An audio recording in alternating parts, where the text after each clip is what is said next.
Maxime Leroy. Stirner vs. Proudhon. 1905. Retrieved on July 30, 2011 from libertarian-labyrinth.org. From the time of Louis Philippe and of Napoleon III, it has not seemed possible that a mind could push the audacity of negation farther than Proudhon. He battled all parties, and all ideas with the same force, universal suffrage and the dogmas of the Church, God, property, authority, socialism, and liberalism, and, a less pardonable crime, he treated men with more irreverence than books, ridiculing by terrible sarcasm the Archbishop Matthew, the socialist Louis Blanc, the orthodox economist Bastiat and the sinuous, ever-changing Prince-President. He summarized his audacities in short, blasphemous formulas: property is robbery, God is evil, Satan is good. One may recall his admirable lyric invocation to Satan, intelligence of the universe. He frightened, terrified. The Pope excommunicated him, the tribunals condemned him, the priests denounced him as the Antichrist in the flesh, all opinion finally cast him as the fundamentally antisocial being. This small, spectacled man was, for 30 years, all disrespect and blasphemy. The civilized world ended at his books, like the ancient world at the columns of Hercules. Today it is necessary to change that geography. A keener negator, a more irreligious blasphemer, a more voracious idiophage has been revealed to the public. Here is Max Stirner, the author of The Unique and Its Property. Little known in Germany, Stirner is in France much more a name than a doctrine. He is cited, however, and his book has had the honor of 2 translations. Mr. Bash has dedicated a large volume to him. If he is cited, and even studied, it seems that there is too much tendency to situate him outside of contemporary thought, to consider him as an eccentric, a case of morbid intellectualism. This is an inexact view, for Stirner is very much of his era. He is even one of those types which best represent it, as one of the promoters of the extension of the scientific method to morals. Let us recognize in him one of those who have participated in the formation of modern skepticism. It is in this sense that we must treat him. Proudhon was indeed a skeptic, but he still believed, and believed too much. Stirner does not want to believe anything anymore. In that, he has gone beyond the author of the social revolution, who had, indeed, left something to demolish after him: justice. It is an enemy, an old enemy who has taken a new face. It is that last authority, intact among the most non-religious and the most revolutionary of our contemporaries, that Stirner would attack. Proudhon thought he had given post-revolutionary civilization its specific and irrefutable philosophical formula. Stirner would take up arms against this optimism and against Proudhon, the most dangerous heir of the tradition, and all the more dangerous because he did not know it. But Stirner, in battling that terrible polemicist, continued his work, also unconscious his own traditional ties. He followed him against the same enemies. He is of the Proudhonian line. Proudhon provided a faith, and made himself its apostle. He went so far as to be martyred in its defense, the martyrdom of prison. He was, however, a skeptic, and of a skepticism, at base, very close to that of Stirner. The filiation lies there. It is necessary, Proudhon wrote, in his most famous book, it is necessary, while the multitude is on its knees, to uproot the honor of the old mysticism, to eradicate from the heart of man the remainder of the latria which, fostering superstition, destroys justice in it and perpetuates immorality. In a prosopopoeia, an artifice with which he was familiar, Proudhon had already invoked irony, anticipating Stirner and our contemporary Anatole France. It forms the epilogue of the Confessions of a Revolutionary. Irony, true liberty. It is you who deliver me from the ambition of power, the servitude of parties, from respect for the routine, from the pedantry of science, from the admiration of great personages, from the mystifications of politics, the fanaticism of the reformers, from the superstition of this great universe and from the adoration of myself. And Proudhon continued, in a tender manner. Sweet irony! You alone are pure, chaste, and discreet. You give grace to beauty and seasoning to love, you inspire charity by tolerance, you dispel homicidal prejudice, you teach modesty to the woman, audacity to the warrior, prudence to the statesman. You make peace between brothers, you bring healing to the fanatic and the sectarian. That prosopopoeia is Stirnerian by all the force of disrespect that animates it. These few lines contain virtually all the philosophy of the unique. But the faith prevails. The criticism has scarcely indicated anything but Proudhon's negations. That is a grave error. Proudhon has a positive doctrine, Stirner saw it only too well. The quarrels of Stirner have helped us better discern all that was dogmatic in the work of that negator. He denounces in his turn the latria that remains in the mind of that enemy of the Church. We call skeptics, said the author of the Jardin d'Epicure, those who do not share our own illusions, without even concerning ourselves if they have others. It was precisely the case that Proudhon had other illusions than his adversaries. If Proudhon vigorously combated the concepts of the Church and the school, he was very far from disbelief. That skeptic had a horror of Pyrrhonism. He said, in fact, in order to form a state, to give adhesion and stability to power, we require a political faith, without which the citizens, given over to the pure abstractions of individualism, could not, no matter what they do, be anything but an aggregation of incoherent existences. We can already see if Proudhon left more to deny, he had abandoned the cathedral, Stirner wanted to demolish it. Stirner was no less brutal than the author of the Anti-Proudhon, he took him by the throat and treated him as a dishonest man. Proudhon, elsewhere, had treated Rousseau as a Genevan charlatan. Thus, wrote the author of the Unique, Proudhon has said insolently, man is made to live without religion, but the moral law is eternal and absolute, who would dare to attack morals? The teacher from Berlin dared. He was wrong to forget that Proudhon, despite his faith, had prepared the way for all his doubts. Stirner, by still other points, strikes at Proudhon. Like him, he puts the individual will at the center of his philosophy, not without modification, for his will remains fiercely individual to himself, it will never be made to serve the reconstruction of society, as Proudhon did with Rousseau. Proudhon reproached Rousseau for having constructed society badly, Stirner reproaches Proudhon for not having destroyed it enough. This is where the differences begin. Stirner separates himself from Proudhon, or better, surpasses him, when he considers morals as a purely superficial transformation of religion. It is to the democratic state, he thinks, what religion was to the autocratic state in times past. Its essence is the same, it is authoritarian, it is an intolerance, an unquestionable other, God is reincarnated in the popular imperative. It is the same tutelage, the moral laws command, they allow no discussion, they are absolute, they demand respect, arouse the apostolate, inspire fanaticism, one orthodoxy follows another orthodoxy, it is of orthodoxy in its narrow sense. Even modified in a laic sense, morality is composed of God words, truth, right, light, justice, which as soon as one dares touch them arouse a formidable clamor in all of society. The individual who questions them or just scoffs at them is called a profaner, accused of sacrilege, called in the current criminal terminology, utopian, revolutionary. What about it liberates us from religion? Morals is still a dogma, the most recent ritual of our credulity. Moral faith is as fanatical as religious faith. Stirner shows us then, with intensity and anger, how the man is the thing, the slave of the good and the just that he wants to realize. The moral man acts to serve an end or an idea, he makes himself the instrument of the idea of good, absolutely as the religious man boasts of being the instrument of God. And, always rich in metaphors, like his master, he compares in various places the man to one possessed, and thus we are no less gullible than our grandmothers who devoutly go to Easter communion.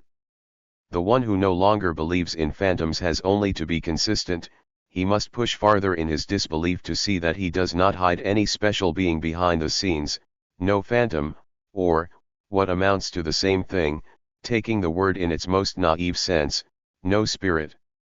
Stirner insists. Truths, he writes again, are phrases, ways of speaking, words, brought into connection, or into an articulate series, they form logic, science, philosophy. He concludes finally that truth is the enemy of man. As long as you believe in the truth, you do not believe in yourself, and you are a servant, a religious man. You alone are the truth, or rather, you are more than the truth, which is nothing at all before you. Thus, the human will only be liberated by skepticism. Can I call myself free, concludes the contemptuous critic of Proudhon, if some verbal powers as vain as idols still command me? Henceforth the question is not how one can acquire life, but how one can squander, enjoy it, not how one is to produce the true self in himself, but how one is to dissolve himself, to live himself out. Let us have no more hunger for the ideal, no more spiritual distress, no more temporal distress. No more ecstasy. Stirner makes us turn our eyes toward the earth, he shows us the vast world that is our, then casts us into it. But he immediately puts us on guard against the enthusiasm which watches the secular for a new terrestrial paradise. And here the author of the Unique notes the same transposition as in morals. Once, it was a question of achieving the celestial homeland, today, the terrestrial homeland. The enemy has changed its face. It is still a collectivity which wants to oppress me, something outside of me that takes my liberty. From concepts, still more concepts, one respect dispels another, authority renews itself insidiously, the forms of slavery are diversified and I remain eternally the fearful slave of the first disobedience. The world is peopled with respect personae, the Catholic saints took the place of the hamadryads and naiads of paganism, beside the springs and in the hollows of the ancient oaks. The companion of Bacchus is not dead, Pan survives, the scoundrel is resurrected. I am Pan, I am all, Jupiter, on your knees. What to do? If heaven and earth are shut, the individual should not preoccupy himself with the men who come after him, with the family, peoples, humanity, or philosophy, he should consider himself as unique. He is not the property, the dependence of a man, nor of an idea, nor of a political organization. He is himself his God, his state, his family, his humanity. No more duties, no more obligations, every obligation is a restriction on my liberty. Neither socialism, nor Proudhonian justice, nor Christian morals, absolute skepticism. Whether what I think and do is Christian, what do I care? Whether it is human, liberal, humane, whether non-human, illiberal, inhuman, what do I ask about that? If only it accomplishes what I want, if only I satisfy myself in it, then overlay it with predicates as you will, it is all alike to me. And the obligation of mutual aid, he responds, I know of no obligation to love. Stirner does not content himself with this formidable negation which makes the wisdom of the centuries tremble, he pushes further down the road that a Florentine publicist once opened for him. He doubtless followed it too far, for it also leads him to a breviary, the one that he offers us was written by Machiavelli. Machiavelli is the Rousseau of that other Proudhon. Perhaps you recall some of the strong thoughts of that skillful man of state. The prince, obliged to act as a beast, will strive to be at once a fox and a lion, for, if he is only a lion, he will not see the snares, if he is only a fox, he will not defend himself against wolves, and he has an equal need to be a fox in order to see the snares, and a lion in order to terrify the wolves. Those who stick to being just lions are very clumsy. A wise prince ought not to fulfill his promise when that accomplishment would be against his interests, such is the precept to give. You can see that those who knew best how to act the fox are those who have prospered most. Let the prince think then only of preserving his life and his state. If he succeeds, all the means that he has taken will be judged honorable and praised by everyone. Stirner wants to extend the morality that Florentine secretary advocated for the sovereigns alone, to every individual in society, it is not Montesquieu, it is Machiavelli who seems to him to have regained the titles of the human spirit. Thus, the idiophage counsels his unique to follow the maxims of the prince in order to become skillful at giving and keeping, at being crafty, deceiving, lying, succeeding. I evade the laws of a people, he says without artifice, until I can gather my strength to overturn them. He says further, turn yourself to good account. Guizot said in the same era, improve yourself. There is all the wisdom of industrial competition. The work of egoism accomplished, Stirner raises, like the royal herald at St. Denis, the cry of deliverance and salvation, the people is dead. Bonjour moi. *******. The Book of the Unique is a carnage of ideas, the most savage act of idiophagy that the world has ever known. It is a devastation that leaves nothing behind it. That intellectual would have turned his arms against himself. He cries no more ideas. Nothing but instinctive desires pressing rudely towards bliss. Let us kill the mind in order to give ourselves up to the joy of living freely. We can mark here a bit of the work of disintegration of the Kantian absolute, still dear to the academics, worked at once by the professionals of philosophy, such as Bergson, and in certain popular milieus, by the dispersed sect of the Stirnerian idiophages. Kant had only partially liberated us by ridding us of the absolute of faith, he had given us the absolute of reason. He had transposed elements, he had substituted one collective imperative with another. Despite all the appearances of a forthright individualism, something of the Church still clung to it. Today, others want to rid us of this last master and deliver man up to himself, unbridle and unsaddle him, launch him, finally free of all social harnessing, out of door into limitless fields. But will he have the fortune to break the back? Stirner recalled more or less confusedly the revolutionary idolatry of the goddess Reason. It is against the new cult that he protested with vehemence, with contempt, and with cruelty. Science, in opposing itself to religion, had not eliminated its rival, it even took from it its apostolic tendencies. Reason, like faith, tends to sovereignty, it considers itself universal and irresistible. In sum, Stirner had only seen in science sort of religion and in reason only the mother of another dogma. He heard the forming of new chains, and he was horrified. And me? He cried. His book is born of that horror, and, in fact, we feel a sort of suffocating anguish in the furious pages of the Unique. But the horror was too intense, pathological even, for it has led the author of the Unique to conclusions that science does not allow us to maintain. What, then, is the Unique? The Popinians, according to Rabelais, already knew a personage by that name. Was this not the same one? It is precisely a question for a contemporary of Machiavelli. Have you seen him, good passengers, have you seen him? Who? Asked Pantagruel. How, they said, gentlemen pilgrims, don't you know the Unique? Sirs, replied Epistemon, we do not understand those terms, but if you will be pleased to let us know who you mean, we will tell you the truth of the matter without any more ado. We mean, said they, he that is.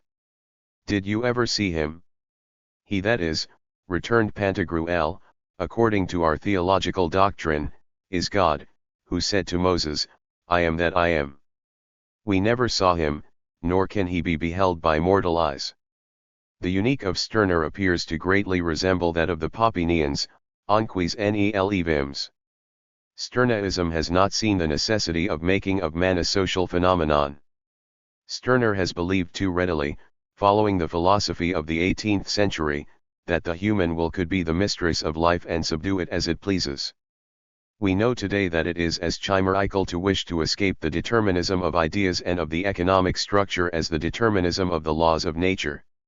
Man follows a path that he has not plotted, as the Saint Simonians say, he is the inevitable work of the vast phenomenon of which he is a part. He cannot escape from social life, he is its prisoner. Prisoner of laws, of institutions, of needs, and of history. Where to go? To the stars. Or fall into a pit. Man can no more escape the action of right, than he can escape his own shadow. The optimism of the men of the revolution was not realized. Man has not been able to free himself from what they called arbitrariness, and the world has grown beyond their expectations. An anarchist who has made some noise in the world has insisted on these social necessities. Man, he wrote, in God and the state, becomes man, and comes to consciousness, to the realization of his humanity only in society and only through the collective action of society as a whole. Apart from society, man would remain eternally a savage beast or a saint, which would mean pretty much the same thing. Liberty is not a matter of isolation, but of mutual reflection. Where Stirner sees the maximum of liberty, Kropotkin indicates the maximum of dependence. I am myself only human and free to the extent that I recognize the liberty and humanity of all the men that surround them. A slave master is not a man, but a master. This, moreover, is the current theory of contemporary anarchists. The most individualistic man is the man who is most interdependent, wrote one of the principal editors of Le Libertaire. The publicists and jurists of the classical school no longer think otherwise. They no longer make an antagonistic distinction between liberty and association. The deepest and fairest thoughts on this new philosophy will be found in the admirable novel of J.H. Rosny, La Charpente. But the lesson in idiophagy of the philosopher Bavarian must not be lost despite that fundamental critique. It is full of sense, it will be the liberation of whomever will understand it. Redesigned, it is the best objection to the negative anti-dogmatism, which can no longer suffice. We are idolaters, that is, we are still idolaters. Stirner properly combats that new faith. Ideas have replaced the idols of stone and wood. There is a change of materials, but they are neither less mad nor less inhuman. Our secular beliefs remain religious at base, no doubt sufficiently corrects their intransigence. Everyone thinks they possess the truth. People are killed for secular ideas. Modern men are little more than impious sextons. Our atheists are pious men, Stirner still says. We still don't know how to doubt according to the scientific method. We give and retain at the same time, contrary to the old law school precept. While it is natural that many opinions are born, that the differences between ideologies constantly become more marked with more abundant thought among men, this multiplication of ideas does not preserve us from the evils of the old belief. We still have the mindsets of Roman proprietors and Catholic believers. Absolutes collide with absolutes, and each carefully shuts the doors of his house. The old forms of brutality, of domination, are renewed. Formerly, at Mont-Soleil-Mines one saw the troops of miners engaging in real religious rites. The new laic rites supplant the pomp of the church. One demands other masters, other beliefs. Here the processions in corps, there the socialist Noels and Easters, the open-air preaching, the civic baptisms. Thus, naturally, we note how the most emancipatory ideas rapidly become instruments of oppression. How many men are dead in the factories, and down in the mines how many women and children irremediably weakened in the name of the principles of the Declaration of the Rights of Man, in the name of the liberty of commerce and industry. Christianity, a factor of emancipation, became Catholicism, the most frightening instrument of moral and economic oppression that the world has ever known. Wouldn't it be necessary to conclude that if man comes spontaneously to belief, to the absolute, and submits to the shepherd's crook, that it is not belief that it is necessary to preach, it is skepticism, it is doubt, it is the defiance of truth? One could object, it is true, that the intolerance of the opposing parties has economic origins and that consequently no diffusion of the skeptical theory could prevent men from severely protecting the interests of their castes, their dogmatism being precisely the form of the attack and the resistance of their strength, of their force of domination. One could respond as easily, it seems, that minds well penetrated, from infancy, with the principle of evolution would have less reluctance to accept social transformations which damage their individual interests, than men accustomed to consider institutions as eternal and unchangeable. Now, it is quite certain that all education, all morals, the academies, the salons, the churches, push us to belief, to dogmatism, to absolute conceptions. In this sense, Stirner is right. Only, if we no longer believe, will we still act? But every action implies a prior affirmation, being itself an affirmation. To doubt and to act, aren't they exclusive, contradictory terms? But let one to observe well that it is not at all a question of no longer believing, but of the manner of believing. The Stirnerian still believes at least in himself. Instead of definite, absolute beliefs, we would have, as Guyot has said, in his non-religion of the future, provisional beliefs. Because I know that to act it is necessary to believe, to dogmatism tout court will be opposed transitory dogmatisms. We will still act in the name of our beliefs, but without impetuosity, without brutality. The human mind will be in perpetual movement, it will believe, as one goes from stage to stage, successively. Its beliefs, offspring of its curiosity, would never become strong enough to kill that curiosity and close the world to it for the next stage. Man must be a skeptic, that is the lesson of the laboratory. Science is skeptical.